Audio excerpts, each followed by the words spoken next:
दोस्तों आपने कभी न कभी टीवी पर पॉर्न स्टार्स नाम का रियलिटी शो तो देखा ही होगा। इस शो में बेसिकली होता ही है कि पुराने एंटीक सामान खरीदने और बेचने की एक दुकान है जिसे अमेरिका में पॉर्न शॉप कहा जाता है। इस शॉप के मालिक काफी फनी और मनोरंजक तरीके से आम लोगों से पुराना सामान खरीदते हैं और उस खरीदी गई चीज से जुड़े इतिहास को डिटेल में बताते हैं और ये एक्सप्लेन करते हैं कि क्यों ये चीज इतनी कीमती है। कई बार इस शॉप पर ऐसा भी होता है, लोग कोई बेकार सी दिखने वाली पुरानी चीज ले आते हैं, लेकिन जब एक्सपर्ट्स को बुलाया जाता है तब पता चलता है कि चीज तो काफी कीमती है। ऐसा ही एक मामला ब्रिटेन में हुआ है। आइए जानते हैं कि कैसे किचन में बरसों से रखा हुआ फूलदान, जिसे बेकार समझा जा रहा था, करोड़ों रुपए का खजाना साबित हुआ है।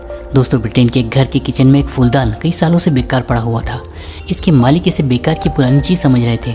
उन्हें पता ही नहीं था कि ये बेकार फूलदान कितना कीमती है और असल में ये चीन के किसी सम्राट के महल की शोभा बढ़ाया करता था। ब्रिटेन में एक सर्जन ने इस गहरे नीले खूबसूरत फूलदान को 80 के दशक में केवल कुछ पाउंड्स में खरीदा था। उसके बाद ये फूलदान उस सर्जन के बेटे को विरासत में मिला। इसे बेकार ये पुरानी वस्तु समझकर किचन के कोने में रख दिया गया। किस्मत से हुआ कुछ ऐसा कि उस सर्जन के बेटे का एक दोस्त इतिहास और पुरानी चीजों का एक्सपर्ट था। जब उसने इस चीनी मिट्टी के शानदार बर्तन को देखा जिसमें सोने और चांदी की शानदार कलाकारी थी, तो उस एक्सपर्ट ने उन लोगों को बताया कि ये बेकार सा फूलदान तो दरअसल में एक बेशकीमती चीनी खजाना है। अब जब इस फूलदान की नीलामी की गई तो ये 18 लाख डॉलर्स में यानी कि कुल 14 करोड़ रुपए में बिका है। एक्सपर्ट्स कह रहे हैं कि ऐसे 2 फूलदान का सेट रखने की परंपरा थी तो कहीं न कहीं किसी के पास इस जैसा एक और फूलदान जरूर होगा। दरअसल ये फूलदान चीन के सम्राट क्यूलोंग एम्परर के महल का है। इस सम्राट ने 1735 से लेकर 1795 तक चीन पर शासन किया था। इस पर बना चिन्ह क्विंग डायनेस्टी के छठे सम्राट का है। 19वीं या 20वीं सदी की शुरुआत में इसे लूटकर यूरोप और फिर इंग्लैंड ले जाया गया होगा। इस फूलदान को बेचने वाली नीलामी कंपनी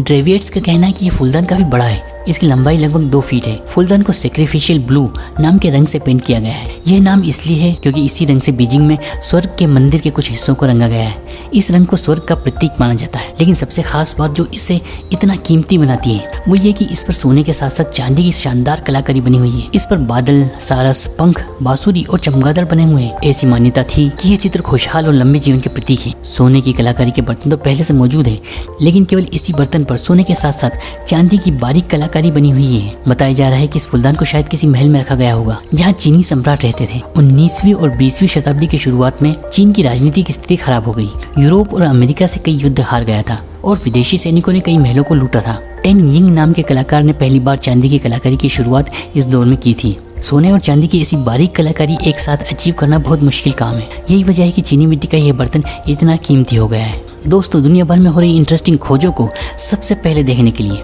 साइंस ट्यूब चैनल को सब्सक्राइब कर लीजिए। अपने दोस्तों के साथ भी इस नॉलेज को शेयर जरूर कीजिए। तो मिलते हैं अपने अगले साइंस एडवेंचर में, अगली साइंस ट्यूब वीडियो में।